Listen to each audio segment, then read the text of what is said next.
Buenas noches a todos los presentes que escuchan este programa. Mi nombre es Ezequiel Miranda y fui soldado raso por más de 34 años sirviendo a las órdenes de nuestra patria. Me gradué del Colegio de Mando del Ejército en la 25 Zona Militar del Estado de Puebla, y es de este estado donde proviene la historia que quiero contarles. En el año 2003 formé parte de un pelotón que tenía como misión recorrer la sierra del estado en busca de plantíos de marihuana.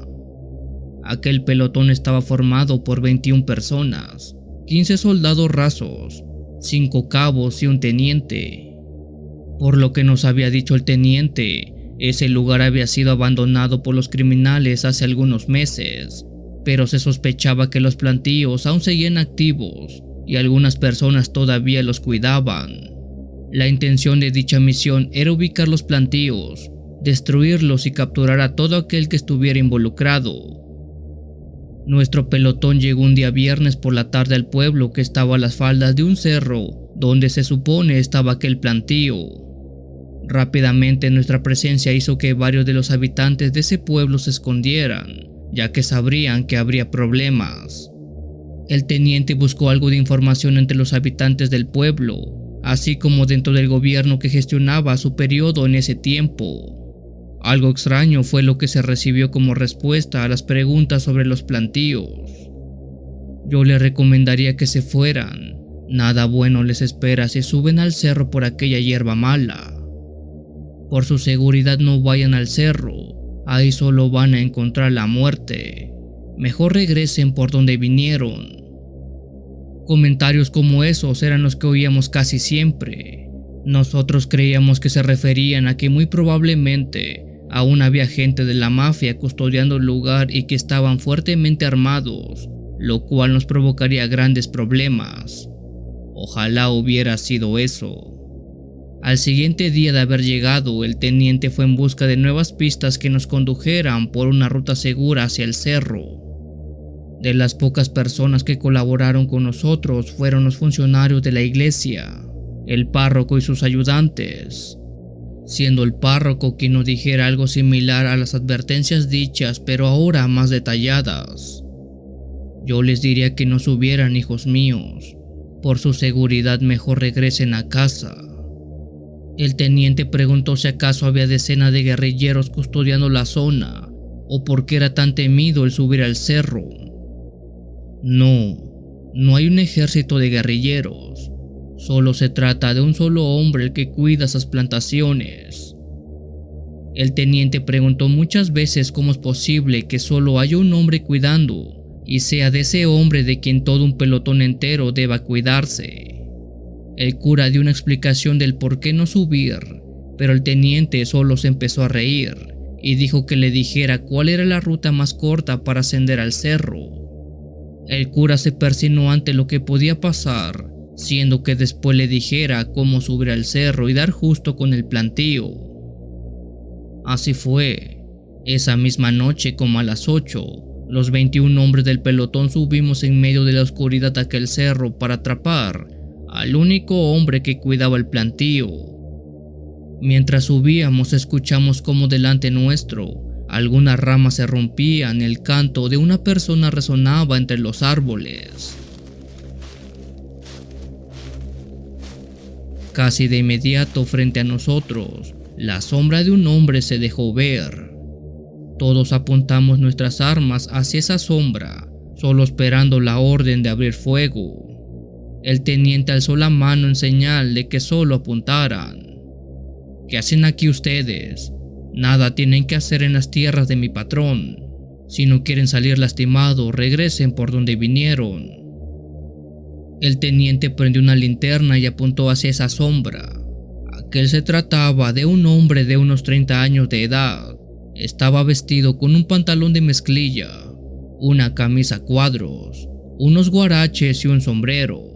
Su tez era morena y por sus rasgos se trataba muy probablemente de un habitante del pueblo. Estás arrestado, arriba las manos y no intentes nada. Estás rodeado, dijo el teniente mientras se acercaba para esposarlo. En ese momento aquel hombre se empezó a reír y a caminar hacia adelante, hacia donde nosotros estábamos. No avances más o disparamos, dijo mi superior amenazando a ese hombre quien se veía completamente tranquilo. Por más que le dijeron que no avanzara, él no hizo caso, siendo que ordenara abrir fuego. 2 impactos se oyeron en medio del bosque dando contra la humanidad de ese hombre. Todos esperábamos a que cayera desplomado casi de inmediato, pero lejos de eso siguió caminando. No es posible, se dijeron varios de los soldados rasos. Un par más de tiros se escucharon, pero ni eso hizo que él cayera al piso. Fue ahí que algo pasó. Ese hombre empezó a cambiar.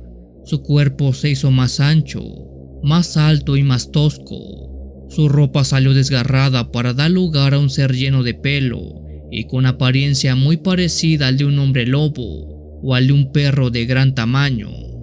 ¡Fuego! ¡Fuego!, gritó el teniente mientras todos disparábamos contra eso que estaba enfrente de nosotros. Aquel hombre lobo o perro hombre, no sé cómo describirlo, recibió todos los impactos directos, pero no parecía afectarle. No sé si su cuerpo resistía cada impacto o si los proyectiles simplemente lo atravesaban. El hombre lobo, con su transformación ya completa, se postró en 4 patas y se lanzó contra el teniente, quien no soportó una de sus mordidas a la altura del cuello, pereciendo al instante. Esa bestia fue en contra de todos nosotros, acabando uno a uno de manera brutal. Brazos, piernas, torsos, solo salían volando por todos lados. Los restos yacían en las ramas de los árboles y en el suelo. Esa noche fue una auténtica carnicería. Yo me di cuenta que no podíamos ganar. Fue entre las ráfagas de tiro que aún seguían haciendo que tiré mi arma y salí corriendo a pie del cerro. Detrás de mí un par de militares más bajaron a toda prisa. Mientras descendíamos solo se escuchaban gritos, llantos y el ruido de algo desgarrando y comiendo. Esa noche salvé mi vida por nada, pero fue la noche más sangrienta que he vivido en todo mi tiempo como militar activo. Esa fue la noche que nos encontramos con el nahual que cuida los plantíos.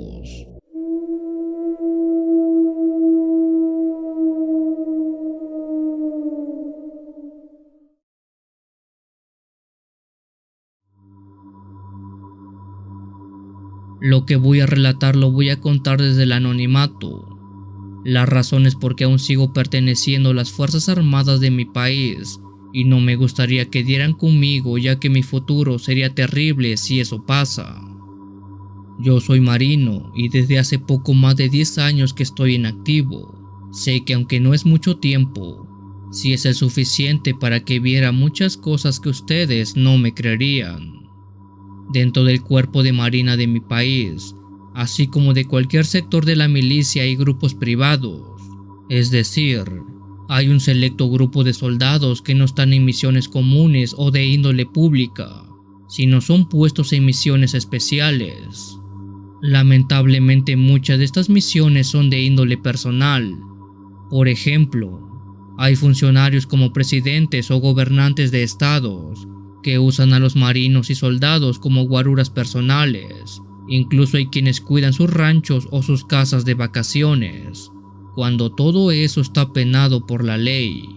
Pero bueno, así se maneja este país. Mi caso no fue muy diferente, pues llegué a cubrir ese tipo de labores. Sin embargo, no fue del todo malo, ya que con eso me gané la confianza de muchos superiores, quienes tiempo después me reclutaron para misiones realmente importantes. Lamentablemente no puedo especificar el año correcto en que pasó todo esto, pero sepan que sucedió entre el año 2015 y 2019. Una tarde recibí un boletín que decía que había sido reclutado para asistir a una misión de alto impacto en la costa de Tamaulipas, en México. Aquella era una misión que no tenía rango ni clasificación como tal. Normalmente cuando una misión de ese tipo tiene esa denominación, es porque es secreta. oculta los ojos de todos los civiles. A un grupo de 5 marinos, donde yo iba incluido, nos enviaron en avión hasta ese estado. Después fuimos trasladados en un convoy hasta las costas. Aquella costa era una que estaba muy pero muy alejada de la población civil.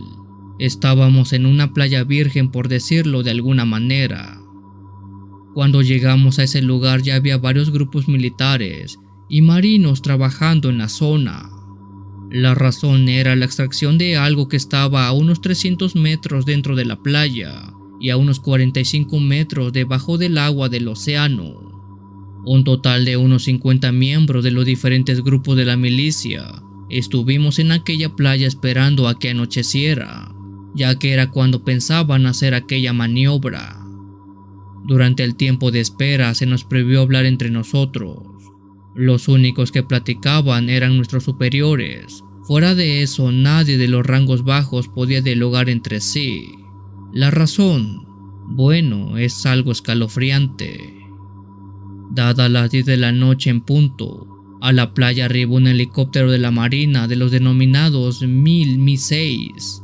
Esos son vehículos de uso pesado que sirven para transportar cosas. Justo con él también llegó una embarcación pesada, un semibuque. A mí como a mis colegas se nos pidió detallar en notas una bitácora de todo lo ocurrido. Se nos dieron binoculares de vista nocturna y empezamos a notar todo lo que estaba pasando.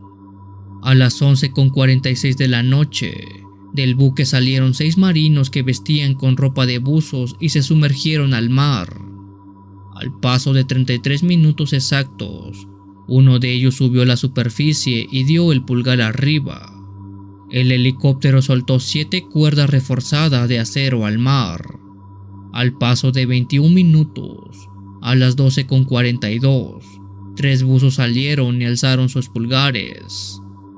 El helicóptero empezó a elevarse mientras se oía cómo el acero de las cuerdas reforzadas luchaban por sacar algo que estaba atadas a ellas en el fondo marino. A la 1:12 de la madrugada, el helicóptero había sacado del fondo marino de esa playa un extraño objeto en forma de cilindro de 3 metros de largo por 1,89 de ancho. Aquel parecía un gran tubo de acero de color gris que una vez fuera del agua se tornó de color negro. Con cuidado el helicóptero postró aquel objeto en el buque. Varios marinos anclaron y fijaron aquel objeto al navío. Después lo cubrieron con grandes lonas de color café. A las 2:30 de la madrugada, con aquel cilindro enganchado correctamente en el buque, se alejó de la playa. El helicóptero también se pasó a retirar y cada uno de los presentes fuimos retirados uno a uno. Mi superior se acercó a mi grupo y nos pidió ver la bitácora. Dio un vistazo rápido para después decir: todo está bien. Antes de enviarlas al cuartel, detallen lo siguiente: extracción de OVNI, exitoso. Para aquellos que no estén familiarizados con el término de OVNI, eso quiere decir objeto sumergible no identificado. Aquella noche nosotros fuimos testigos de cómo el gobierno había extraído una nave de ese tipo de las playas vírgenes de Tamaulipas. Los ovnis y los ovnis son totalmente reales.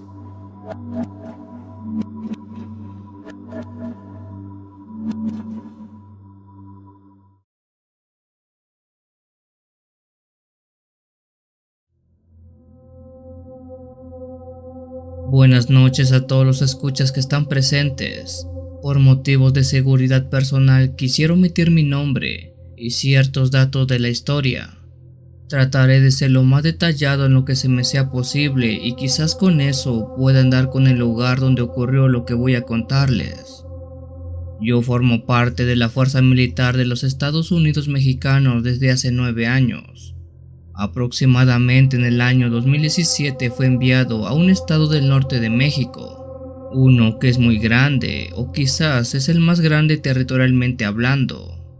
Específicamente fue enviado a la sierra de ese estado. En ese lugar hay puros cerros y barrancos, mucha naturaleza, con bellos árboles y animales muy variados, donde predominan principalmente los venenosos como alacranes, serpientes y lagartos. La misión en cuestión no se nos dijo cuál era, sino hasta que arribáramos a la zona y nos presentáramos con el teniente a cargo de dichas maniobras. Esta noche van a vigilar una descarga de armamento militar procedente del vecino del norte. La noche será larga y no hay tiempo para que parpadeen siquiera. Si tienen una duda pueden quedársela, porque aquí no se responden preguntas y mucho menos se hacen. Fueron las palabras que nos dio aquel teniente. A la 1 de la madrugada, varios soldados fuimos enviados a una zona árida bastante similar a un desierto, donde esperamos a que 4 helicópteros y 2 jeeps entregaran aquel armamento. Sin embargo, cuando aquellas aeronaves llegaron, noté algo bastante extraño, y eso era que estas, si bien eran vehículos de uso gubernamental, no tenían para nada la bandera de los Estados Unidos, no tenían matrícula, logos o algo que nos dijeran que eran ellos, aquellos militares del otro lado. Era más bien como si fueran vehículos de servicio privado, simplemente eso. Uno de los helicópteros tenía cargando una caja negra de acero bastante grande. Debería medir 2 metros de largo, así como 2 de ancho. Esta era muy resistente y hasta donde yo tenía entendido, era para guardar material radiactivo por la cantidad de aleación de plomo con la que contaba. Sin embargo, aquella caja no parecía tener algo, sino más bien parecía contener a alguien. Apenas la caja tocó el suelo del desierto, se empezó a escuchar como si gruñidos y golpes resonaran dentro de la caja. Incluso se podía ver cómo la caja se lograba mover por los fuertes golpes que le daban desde dentro. Eso era algo casi imposible, porque para mover algo así de pesado se necesitaba una fuerza descomunal. «Vista a las orillas, atentos, nadie se acerque», dijo el teniente, ya que se había percatado que más de uno de los soldados veíamos incrédulos aquella caja. Esta misma, con ayuda de los jeeps de aquellos hombres, fue arrastrada hasta ser metida a un tráiler. De otro de los helicópteros bajaron personas vestidas como militares. Tenían rasgos extranjeros, pero al igual que los vehículos, ninguno de ellos portaba alguna medalla, credencial o algo que diera su rango, su división, no sé, lo que sea. Esos militares hablaron con nuestro teniente y algunas cabezas grandes de nuestra división. Después de 20 minutos platicando, sin nosotros poder oír nada, se fueron retirando poco a poco. Un convoy se armó para poder rodear aquel tráiler con aquella caja dentro, pues lo que había dentro era muy delicado y creo que bastante valioso. Después de conducir por más de 2 horas llegamos a nuestro destino, que fue la base militar de ese estado, donde la caja, después de ser bajada y entregada, ya no supimos más de ella. Lo que voy a contar a continuación no me consta, pero a raíz de ese hecho que viví sí me hizo mucho ruido. Eso es que se rumora que las fuerzas armadas, no solo de este país, sino de varios, compran criaturas experimentales o híbridos que usan en conflictos poco sonados. He escuchado varios relatos de colegas militares que dicen haber visto cómo en sus divisiones había nahuales que peleaban por ellos. Pues déjenme decirles que quizás esos no son nahuales, sino son criaturas hechas en laboratorios que se venden en el mercado clandestino, y quizás esa noche yo presencié la compra de uno de ellos.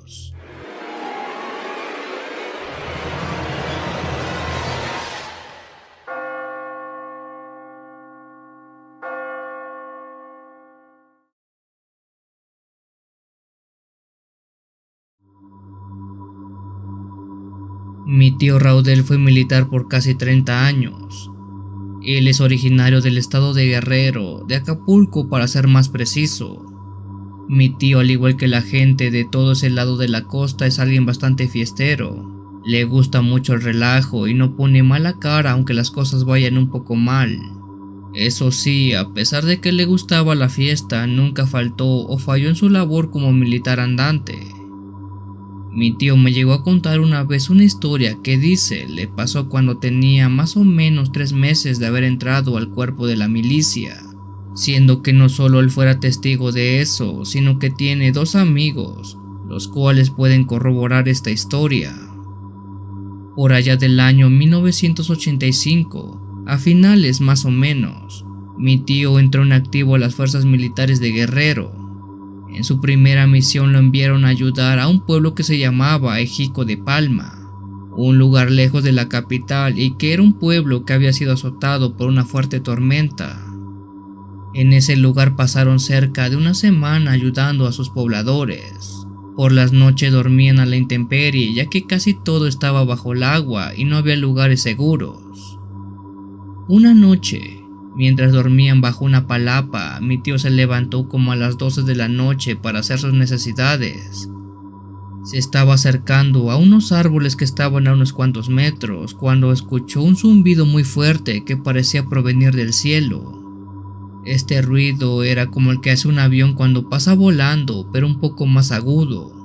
Él alzó la mirada y vio como en pleno cielo nocturno, una bola de color azul parecía estar cayendo del mismo cielo.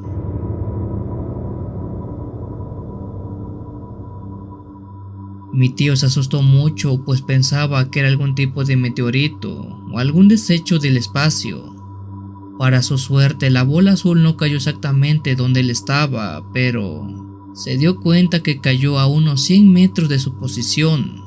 Aunque le extrañó que al aparentemente caer aquella bola de fuego, esta no hiciera algún tipo de ruido. Rápido corrió a despertar a sus 2 compañeros, Mario y Juan Carlos, para que lo acompañaran a ver aquello. Cayó un meteorito acá cerca, vengan, vengan, párense, menciona que dijo para despertarlos. Los 3 tomaron sus armas por si acaso y caminaron en medio del bosque que los estaba rodeando. ¿Estás seguro de lo que viste o solo andas de loco?, le dijo uno de sus amigos. Mi tío juraba que lo que había visto fue real. Es más, estaba tan seguro de ello que si no era cierto, él les invitaría unos tragos. Los 3 caminaron entre el fango y el agua que aún había por todo el campo. Lo hicieron por casi los 100 metros que dijo mi tío, cuando de repente empezaron a escuchar algo, unas voces, y vieron a su vez un resplandor delante de ellos. Con calma los 3 se fueron agachando y se acercaron hasta posicionarse detrás de un gran arbusto. Mi tío se asomó y dice que vio en un pequeño campo abierto una clase de objeto en forma de bola metálica que flotaba a 1 metro del suelo. Esa bola era del tamaño de un coche y desprendía un aura de color azul cielo. Este destellaba y medio se balanceaba como si flotara de manera estática. Pero eso no era lo más impactante, pues dice que justo al lado de esa bola había 2 seres del tamaño de niños. Estos vestían totalmente de blanco. De pies hasta el cuello tenían un traje como de látex de color blanco. Sus caras eran las de unos niños, pero con la diferencia que sus cuellos eran del doble de largo en relación a un cuello humano. Estos parecían estar hablando, apuntaban y se movían mientras flotaban al igual que la bola metálica. Los 3 militares quedaron inmóviles pues no creían lo que sus ojos estaban viendo. Por 5 minutos esos 2 seres vieron y conversaron hasta que después entraron a la bola de metal, pero lo hicieron solo atravesándola como si fueran fantasmas. Seguido de eso, la bola sin hacer un solo ruido salió volando con una velocidad bestial. En cuestión de menos de un segundo desapareció en la inmensidad del cielo. Los 3, Mario, Juan Carlos y mi tío, no creían lo que estaban viendo y por años no lo creyeron, pero ellos juran y perjuran que esa noche vieron a unos extraterrestres.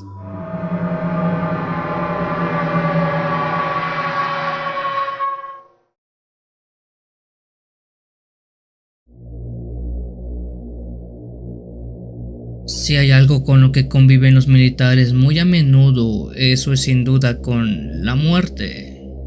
En este trabajo uno nunca sabe cuándo puede salir de casa y ya no regresar nuevamente, pero hay quienes tienen una segunda oportunidad en estos casos. Me llamo Reinaldo Mancera y sirvo en las Fuerzas Armadas de México. Por más de 7 años he servido en varias misiones, principalmente en las que implican confrontar a los grupos delictivos que distribuyen sustancias nocivas. En mi haber hecho varias bajas de las cuales no me siento orgulloso, sin embargo, es parte de mi trabajo hacerlo. Hace un par de años fue enviado a la zona norte de México. Estuve situado en Tamaulipas, un foco rojo donde constantemente hay enfrentamientos con grupos de ese tipo. Una noche mientras dormía y previo a tener un choque a la mañana siguiente, tuve un sueño muy extraño. Recuerdo estar sentado en una escalera, la cual parecía estar dentro de una vecindad. En ese momento oí el ruido de una campana estar repicando. Este ruido se fue haciendo más y más fuerte, hasta que lo pude oír tan nítido que parecía que lo tenía pegado junto.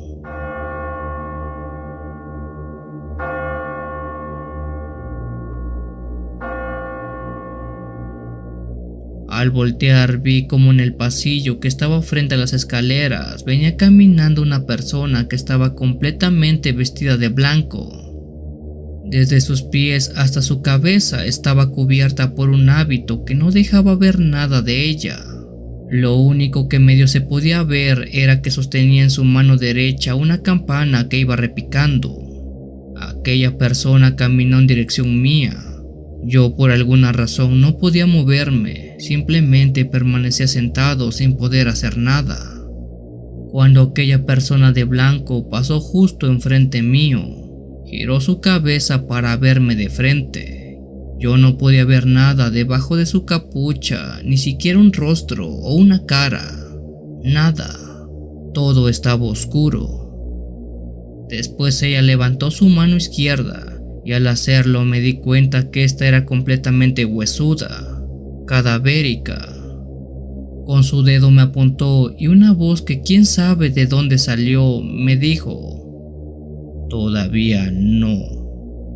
La campana repicó una vez más fuerte. Ella bajó su mano y siguió caminando al frente del pasillo. Casi al instante yo desperté sudando y temblando de miedo. Sentía un nudo en la garganta y por más que trataba de tranquilizarme sabiendo que era un sueño, no podía hacerlo. Al día siguiente mi grupo fue enviado a combatir una fortaleza de criminales que había que estar desarmando. En ese choque un tiro me pegó a la altura del pecho. Caí al instante y fue arrastrado por mis colegas hasta fuera de la zona del siniestro. De inmediato una ambulancia me socorrió para llevarme al hospital más cercano. No tengo recuerdo de 2 días, pues fueron los mismos que estuve en terapia intensiva luchando por mi vida. Cuando desperté el doctor me dijo que me había salvado de puro milagro. Fue cuestión de un par de milímetros que aquel impacto no tocó ningún órgano vital. Una vez recuperado y contado tanto el sueño como mi vivencia en el hospital a toda mi familia, ellos me dijeron que lo que yo soñé fue un presagio, pues esta persona de blanco era la muerte, quien me dijo, o más bien, me avisó que aún no llegaba mi hora. Y por cómo pasaron las cosas, creo que tienen razón.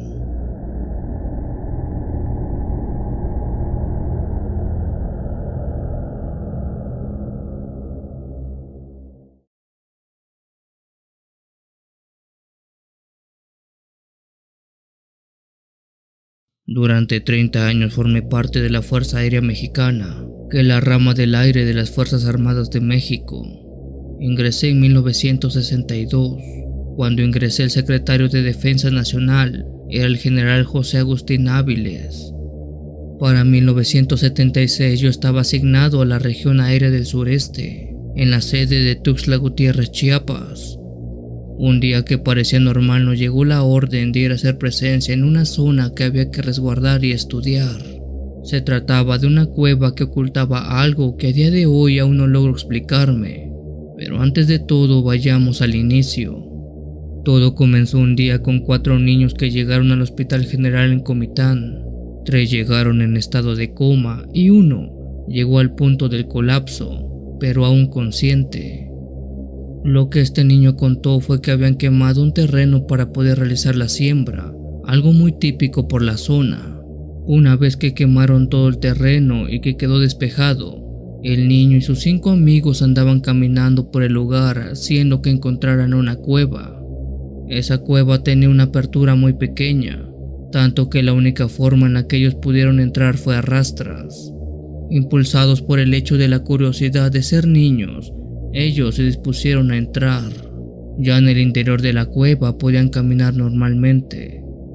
El niño decía que adentro de la cueva y tras caminar 1 hora, habían encontrado unos sapos y unos hongos de color rojo. Los niños estaban interactuando con los sapos y dichos hongos cuando una persona se les acercó y les dijo que mejor se regresaran por donde habían entrado. Eso asustó a los pequeños, pues no creyeron que alguien estuviera adentro y más siendo un adulto, pues ellos apenas habían conseguido entrar a rastras y un adulto no cabía por aquella pequeña entrada por la cual habían ingresado. Eso hizo pensar a los niños que esa persona debía vivir dentro de la cueva. Fue por esa razón que ellos corrieron de regreso y cuando lograron salir, sus 3 amigos habían caído desmayados al suelo en cuestión de segundos, mientras que otros 2 nunca salieron. El niño siguió hablando y contestando preguntas por más de 4 horas, hasta que él también quedó en estado de coma. Desafortunadamente los 4 no pasaron de esa noche, pues todos perecieron. A esas alturas yo no entendía qué tenía que ver ese hecho con nosotros, qué relación había entre la fuerza aérea y un accidente de caverna con sapos de color rojo. Cuando arribamos a Comitán descubrí que no solo nosotros habíamos sido requeridos, también estaba el ejército y la policía corría las calles para que nadie se acercara al lugar de los hechos. Habían puesto un anillo de seguridad de 8 kilómetros. Al lugar habían llegado investigadores enviados desde la Ciudad de México. Se hicieron análisis con aparatos de la más alta tecnología de aquellos años, obviamente, y los primeros resultados arrojados indicaban que había 3 vetas masivas de oro. Eso, aunque sonaba improbable, no explicaba el hecho de que los niños hubieran caído en estado de coma para posteriormente tener aquel final. La zona era un caos. Nosotros hicimos análisis desde el aire, aparte de ayudar con la logística, pero poco podíamos hacer porque no había comunicación entre los involucrados. Cada quien estaba en lo suyo y nadie compartía su información con los demás. Yo pienso que el gobierno local era el más interesado en que nadie supiera exactamente qué estaba ocurriendo. Una de las diferentes cosas que escuché en los muchos días que estuvimos en la zona fue que al parecer dentro de la cueva había un ojo de agua y que el estado de los niños encajaba con otros casos reportados de gente que había quedado completamente loca después de entrar en cuevas muy parecidas a esta, cuyo interior tenía un ojo de agua. Se comenzó a teorizar que esos ojos de agua mucho tenían que ver con el estado de los niños. Algunos de los militares inclusive estaba hablando de brujas, demonios y nahuales, así como otras criaturas del bajo astral, pues para nadie es un secreto saber que esa zona es una zona de mucho misticismo. También se estaba hablando de la posibilidad que dentro de la cueva hubiera uranio. De ser el caso, los cuerpos de los niños habrían absorbido demasiada radiación al punto de causarles fiebre, y cuando salieron de la cueva respiraron el aire fresco, sufriendo así un choque térmico tan fuerte que los hizo colapsar en cuestión de segundos. Todo era muy interesante, pero lo que no entendí era por qué estábamos involucrados tantos. No me malentiendan, pero ese caso no es motivo suficiente para intervenir tantos recursos humanos, económicos y sociales. Fue por eso que le pregunté a mi supervisor. Él dijo que no podía decir mucho, solo que sí, había razones suficientes para estar con tanto ajetreo. Una de las razones era que uno de los niños que había entrado a la cueva era el hijo de un importante militar de la zona. Luego de 9 días se decidió enviar un equipo de 7 elementos bajo el mando de un teniente. Por supuesto, yo iba incluido. Hicimos la entrada más grande ayudándonos de explosivos para poder ingresar de manera correcta. Recuerdo bien que era de mañana cuando entramos. Si bien no pregunté la hora y no la vi en ninguna parte, lo sabía por la posición en la que se encontraba el sol. Nos habían dicho que íbamos a avanzar durante al menos 3 horas, que llegaríamos más allá del punto al que los niños habían llegado. Por los análisis que se habían realizado se sabía que la profundidad de la cueva era considerable, además de que tenía una tendencia hacia el descenso, 1 metro hacia abajo por cada 9 metros hacia adentro aproximadamente. Nuestro objetivo no era obtener muestras de nada. Lo que nosotros debíamos hacer era recorrer el lugar y en caso de encontrar a los 2 niños extraviados, extraerlos, no importaba en qué condiciones los halláramos. Íbamos equipados con mascarillas antigás, lentes de visión nocturna, aparatos que detectaban el nivel de radiación y, por supuesto, armas y municiones para hacer pedazos a cualquier hostil que se nos atravesara. Avanzamos siempre de forma sigilosa y teniendo mucho cuidado de no hacer contacto con los laterales ni con el techo de la cueva. Esto por 2 motivos. El primero era para reducir al mínimo la posibilidad de un derrumbe, y el segundo era para evitar el contacto con las posibles toxinas que tentativamente habían causado el deceso de aquellos críos. Tras avanzar 2 kilómetros hicimos contacto visual con aquellos pequeños brotes de hongos rojos que el niño había mencionado. Luego de avanzar otro kilómetro más encontramos zonas cubiertas de esos hongos, y en esas zonas había sapos del mismo color. Al parecer era su hábitat.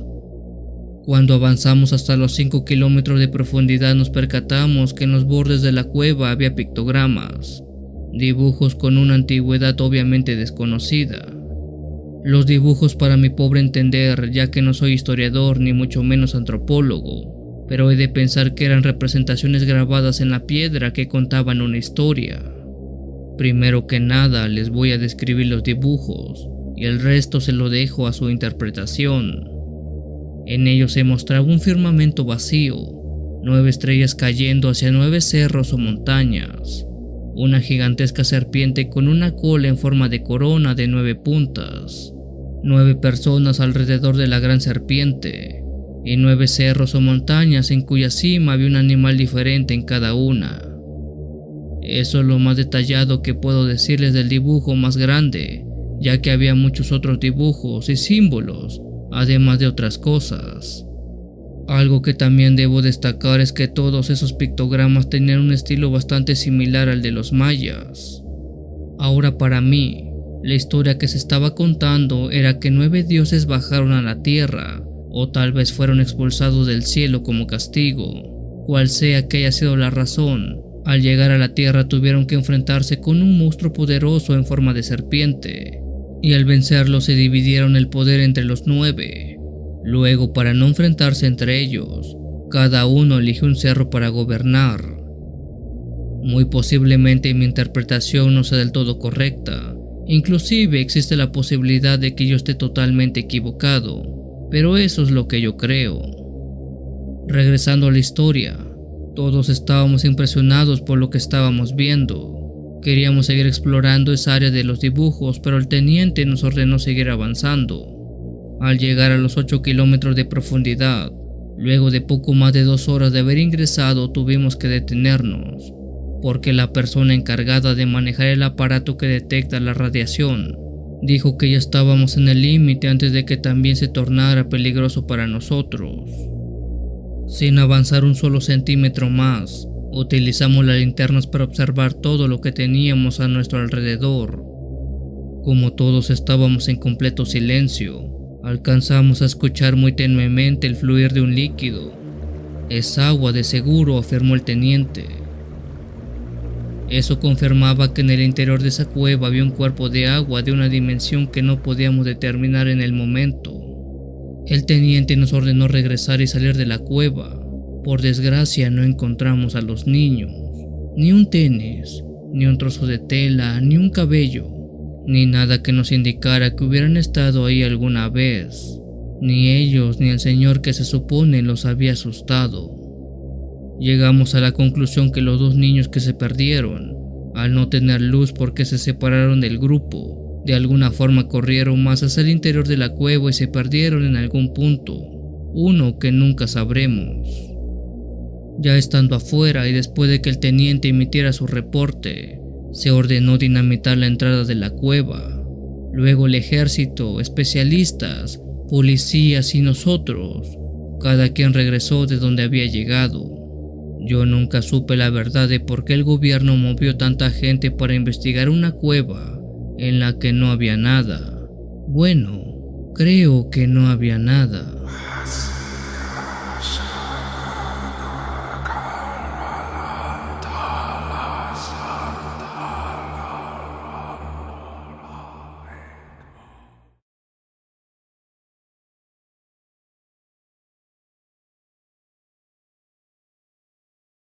Buenas noches a todos los presentes.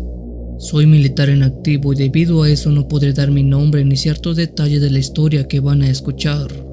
La razón no es que tenga algún tipo de juramento por callar, es más bien algo personal por el cual me limito a decirlo. Los nombres de los protagonistas serán cambiados, sin embargo, el nombre de los estados serán verídicos.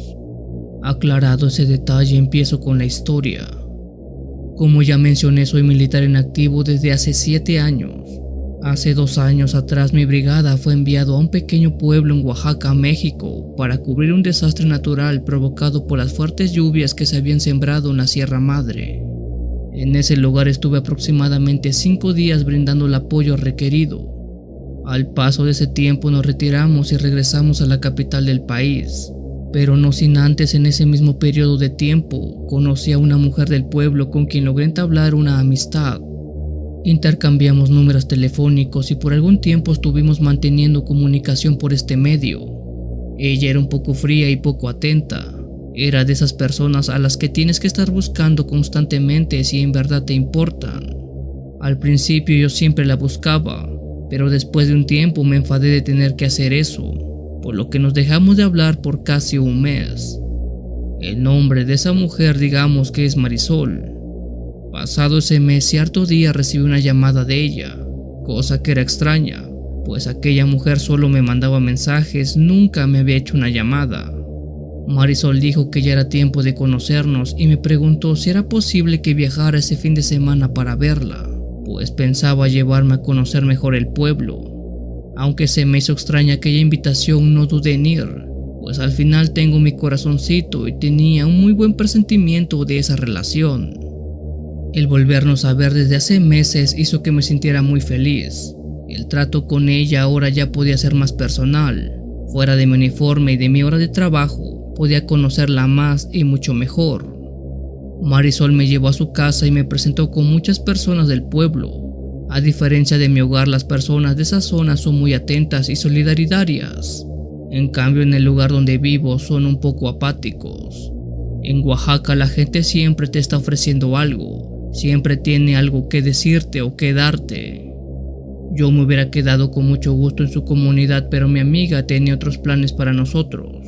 Ella había rentado una cabaña en un lugar adentrado en el bosque. Si la comunidad donde vivía ella me parecía pintoresca, el lugar donde se encontraba el conjunto de cabañas era otro nivel.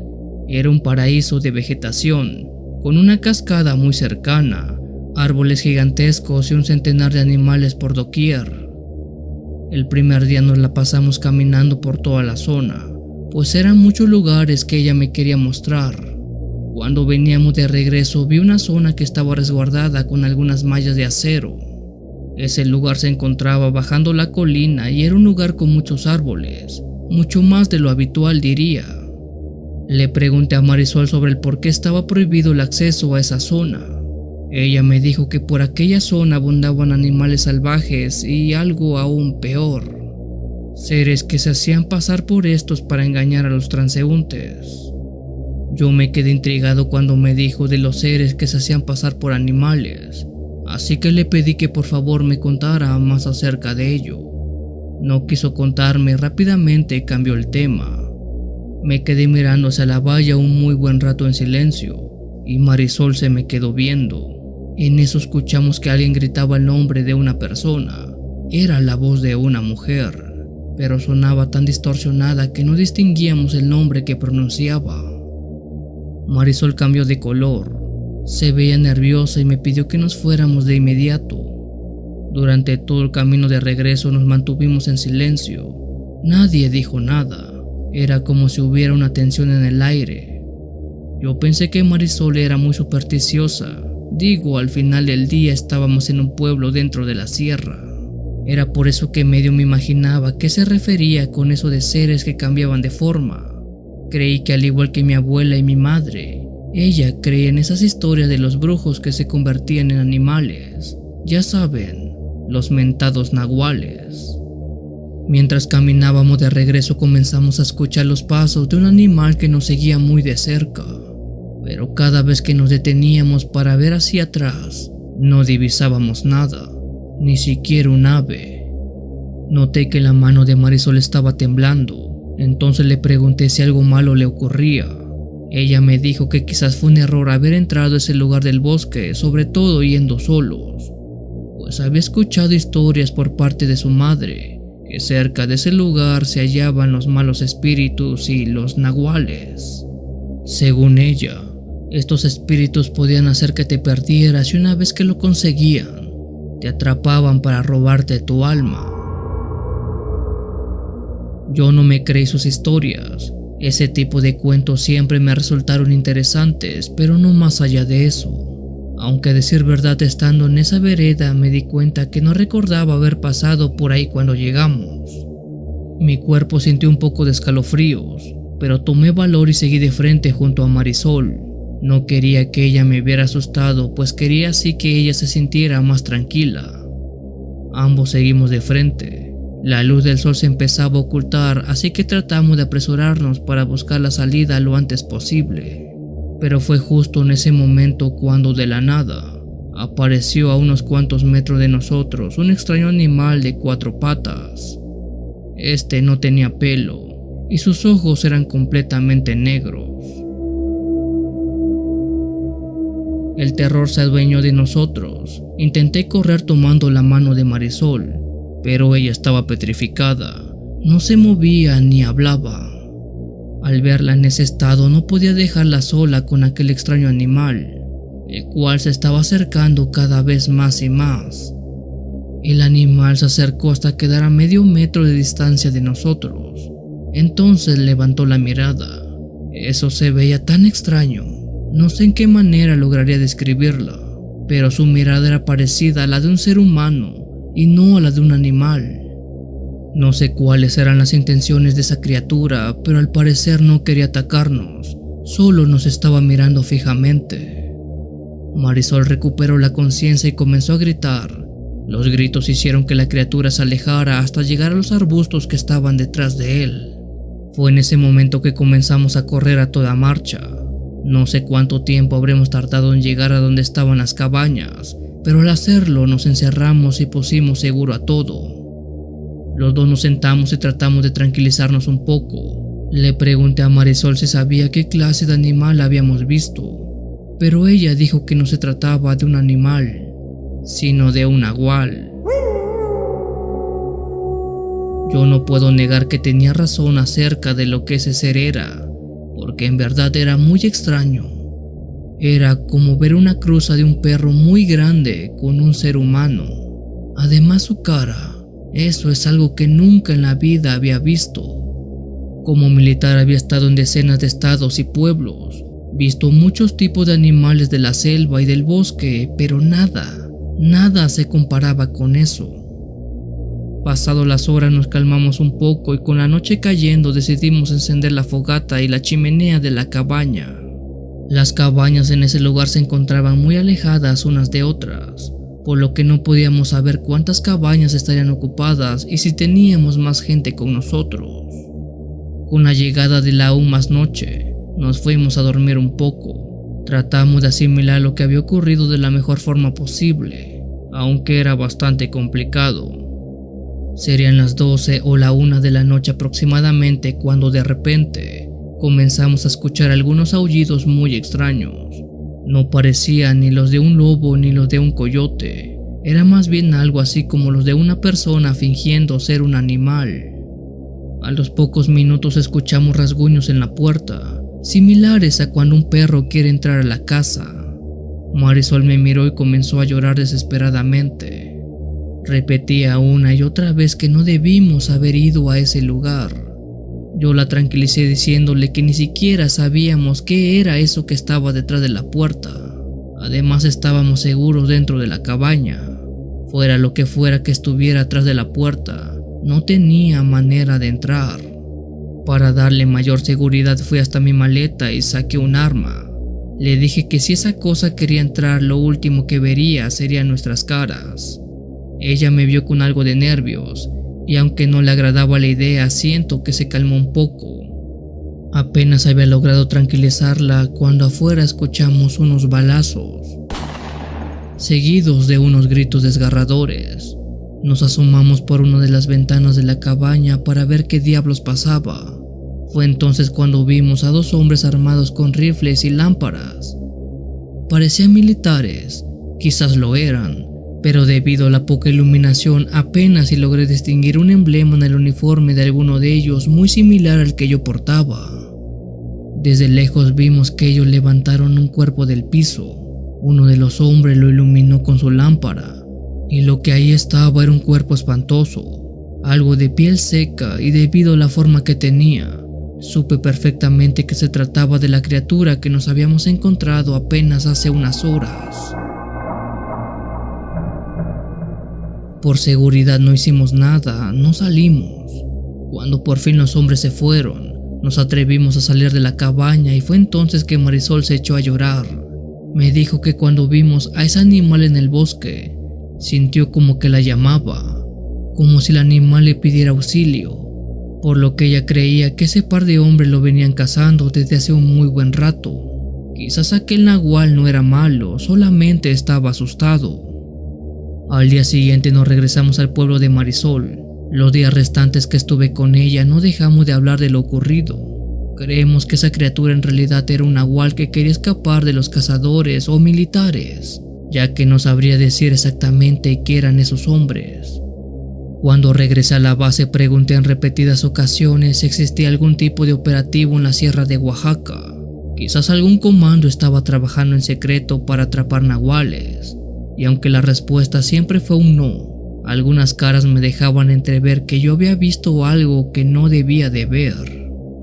Cada cierto tiempo regreso a ver a Marisol.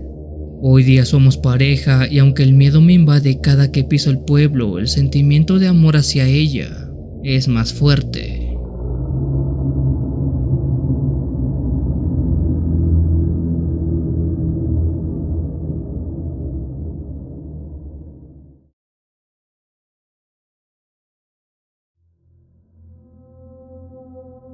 Hace poco escuché un relato en tu canal donde mencionabas el desastre del huracán Paulina ocurrido en el año 1997, cuyos efectos azotaron el estado de Oaxaca, Guerrero y Chiapas.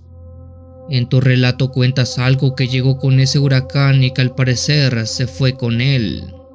Esa historia me hizo recordar una que también viví precisamente cuando ese huracán azotó una región donde estaba sirviendo como militar.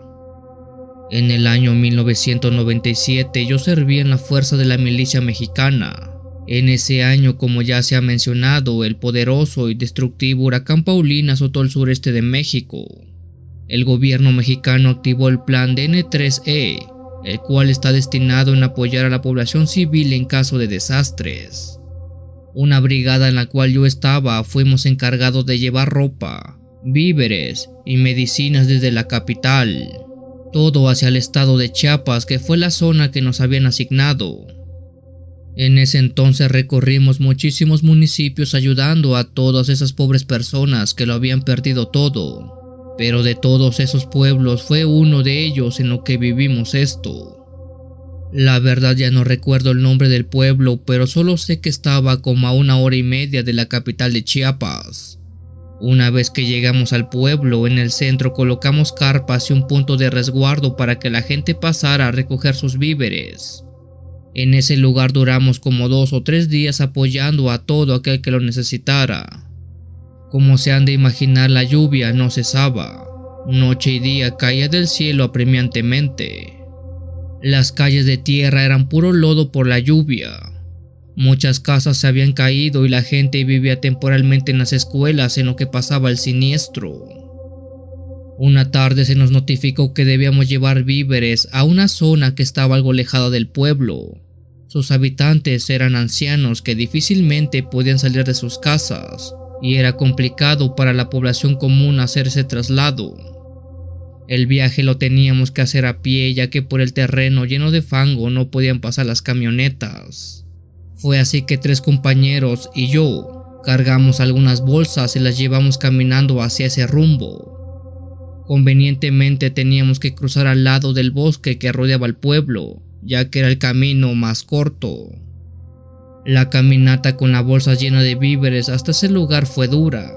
El lodo, la lluvia y la maleza hacían difícil llegar a nuestro destino, pero en fin, esa es la vida de un militar.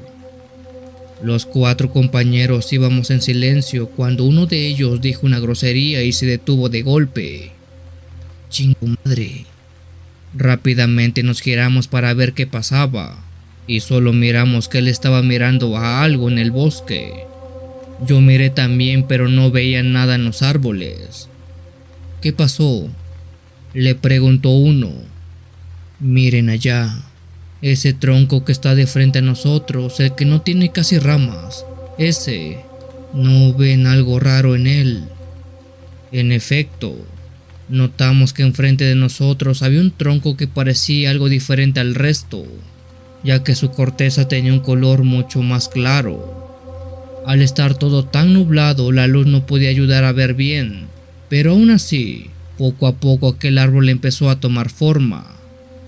No era un tronco lo que veíamos, sino un torso humano desnudo. Pero este era muy alargado, tan alto que casi podía tocar la copa de los árboles. Sin embargo, sus piernas y sus brazos eran pequeños en comparación con el resto del cuerpo. Pero este los tenía muy juntos para asegurarse que no fueran notados y solo se viera un tronco. Tratamos de buscar la cabeza, pero no vimos nada. No sé si era porque no tenía o si la tenía muy bien camuflajeada, pero fuera cual fuera la explicación, no nos quedamos a averiguarlo y como niños asustados salimos corriendo de aquel lugar. Nos dirigimos directamente a la carretera para salir del bosque.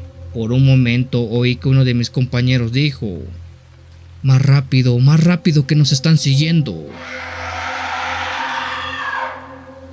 Por el temor de ver a aquel hombre tronco moverse, ni siquiera pude voltear hacia atrás y seguí de frente.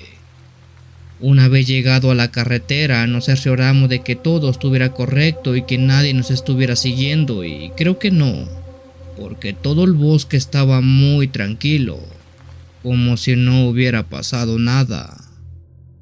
No sé qué vimos esa tarde en el bosque de ese pueblo, pero sé que es algo que llegó con el huracán.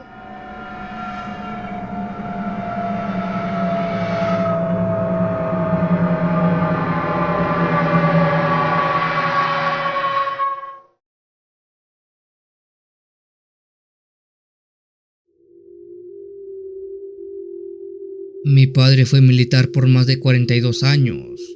Hace apenas unos años que se retiró, pero en su haber tiene decenas y decenas de historias de todo tipo, desde las más fructíferas ayudando a la gente en casos de desastre, hasta unos que te llenan de horror de siquiera oír 30 segundos.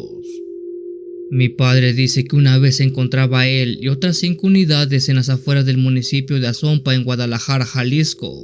Creo que estaban vigilando la zona o algo así. El punto es que no podían moverse de ahí y nadie tenía permitido entrar a ninguna parte. Tenían órdenes de que cualquiera que intentara entrar al lugar que ellos custodiaban debería ser abatido.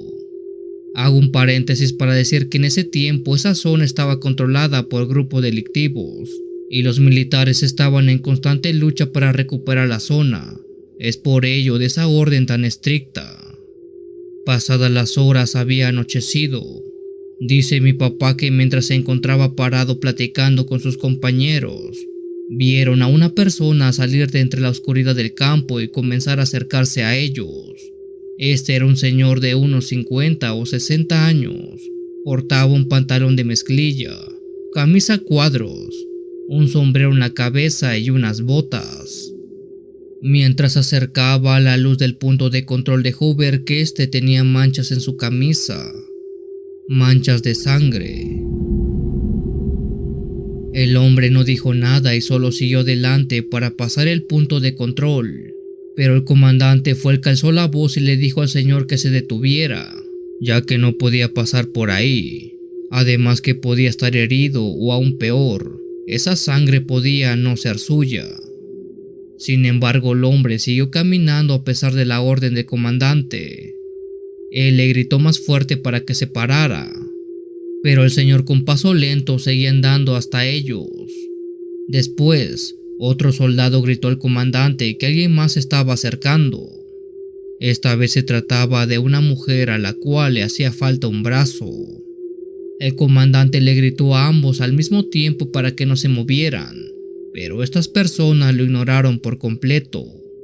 El comandante nos ordenó apuntar a los dos, pero en ese mismo momento otro compañero avisó que alguien más venía.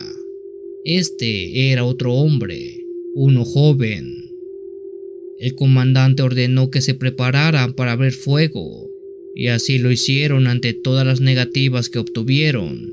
Y dado el lugar donde estaban, una ráfaga de fuego salió detonada hacia esos tres individuos.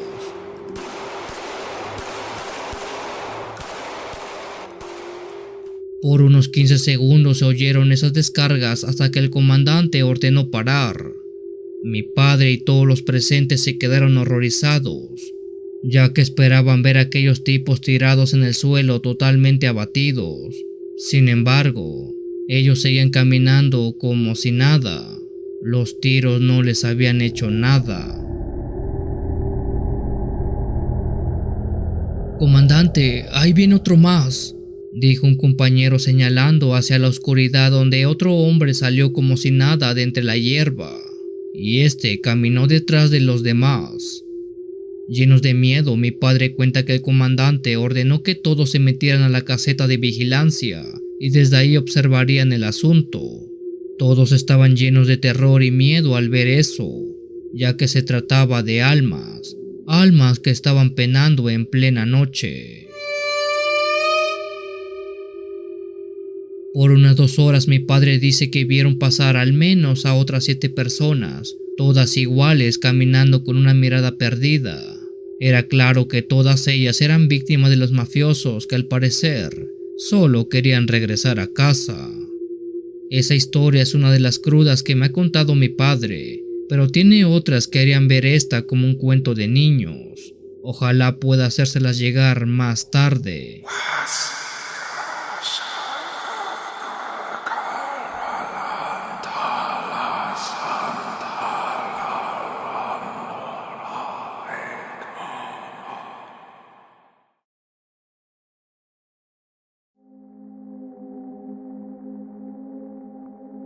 Mi nombre es Galicia Damián y la historia que les quiero compartir me pasó hace unos años. Desde hace 9 años y a la fecha sigo siendo miembro de la Secretaría de Defensa Nacional en el Ejército Mexicano. Por allá del año 2015, cuando no tenía mucho de haber ingresado a las filas del ejército, pasó lo siguiente. En ese tiempo a los militares nos tenían más encuartelados y constantemente éramos movilizados de un lugar a otro para servir al país. En el año 2017 fue asignado junto a otros soldados a una misión especial. En su momento no se nos dijo mucho sobre qué sería la operación. Sin embargo, Por lo que se rumoraba, las órdenes venían de lo más arriba del ejército, del rango más alto en autoridades de las fuerzas militares. Al principio se me hizo extraño que alguien de tanta jerarquía dé órdenes directas a unos elementos que, si bien éramos no tan nuevos, tampoco era como que fuéramos los más capaces o experimentados de su batallón. Nos pusimos en marcha al destino indicado, el cual no puedo revelar por cuestiones personales. Recién habíamos llegado al cuartel. Se nos dijo que la misión consistía en ubicar y tomar una base que se tenía montada en medio de la sierra por parte de un grupo delictivo. A esas alturas se me siguió haciendo un poco raro que nos enviaran, ya que no teníamos mucha experiencia en ese campo y la misión sonaba algo complicada. Sin nada que repelar, el pelotón salió al destino. Había que caminar por un par de días y ser muy sigilosos para no ser detectados. Después de esos 2 días de recorrer aquel lugar, por fin nos acercamos a donde supuestamente encontraríamos la base enemiga. Seguimos avanzando y unos cuantos kilómetros después, para nuestra buena o mala suerte, logramos dar con aquel campamento. Sin embargo, este se encontraba totalmente abandonado, o eso es lo que creímos en primera instancia. Sorprendentemente encontramos un par de vehículos, los cuales indicaban que tenían algo de tiempo de haberse ido los malhechores. Nos cayó la noche en ese lugar y decidimos quedarnos ahí a pasarla, ya que todo estaba en calma. Como a la medianoche, ruidos se oyeron fuera del campamento. Al salir vimos a una persona que estaba parada de espaldas. De un momento a otro se volteó y empezó a caminar hacia nosotros. Por miedo que fuera una emboscada, nos replegamos por todas partes. El teniente le dijo a la persona que se identificara, pero este no lo hizo. El teniente lo apuntó con su linterna y vimos una clase de forma humanoide, la cual se encontraba caminando hacia nosotros. Digo humanoide porque tenía brazos, piernas y cabeza, tal cual una persona. Sin embargo, no tenía nada de pelo. Su piel era muy pero muy blanca. Estaba completamente desnudo y su cara era lo peor. La boca era muy chica como la de un bebé, pero sus ojos eran grandes, del doble del tamaño normal. Por órdenes de nuestro superior empezamos a detonar nuestras armas, pero estas no parecían hacerle daño, pues su cuerpo recibía los impactos pero no lo lastimaban. Al ver eso, nuestro superior ordenó retirarnos. El pelotón completo salió corriendo de ese lugar. Sin detenernos un solo minuto, regresamos a toda prisa a la base. El camino fue largo, pero por suerte no hubo pérdidas esa noche. Desconozco qué fue lo que se notificó en el reporte, pero estoy seguro que eso que vimos fue lo que ahuyentó al grupo delictivo que estaba en ese lugar.